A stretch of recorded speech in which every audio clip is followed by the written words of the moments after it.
ఆమె ఒక సైనికురాలు కాదు, యోధురాలు కాదు, రాణి గారు కాదు. ఆమె కేవలం ఒక ప్రార్థించు స్త్రీ. దేవుని స్వరం వినగలిగే అనుభవం ఉన్న బిడ్డ. దేవునికి ప్రజలకు మధ్యలో నిలబడిన ప్రవక్త స్థాయికి వచ్చింది.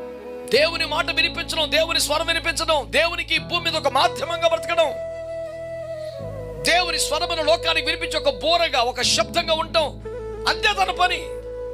అంటే దేవుని సన్నిధిలో గడిపినందువల్ల, ప్రార్థనలో గడుపుతున్నందువల్ల, దేవుని స్వరము వినగలిగే స్థాయికి రావటం వల్ల దేవునికి మనుషులకి మధ్య దేవుని చిత్తమును బట్టి తప్పు, ఇలా చేయకూడదు, ఇలా చేద్దాం అంటూ ప్రార్థనలో పురికొల్పగలిగిన ఒక ప్రవక్త స్థానములో బ్రతికిన కారణంగా ఆమె ఎంత పెద్ద ఆశీర్వాదం అయిపోయిందంటే ఒక దేశమును దాస్య శృంఖలంచి తెలుపగలిగింది, శత్రువు అణిచివేత నుండి కాపాడగలిగింది, 20 ఏండ్ల పాటు సుభిక్షంగా బతికే ఒక అద్భుత విజయాన్ని తెచ్చిపెట్టింది.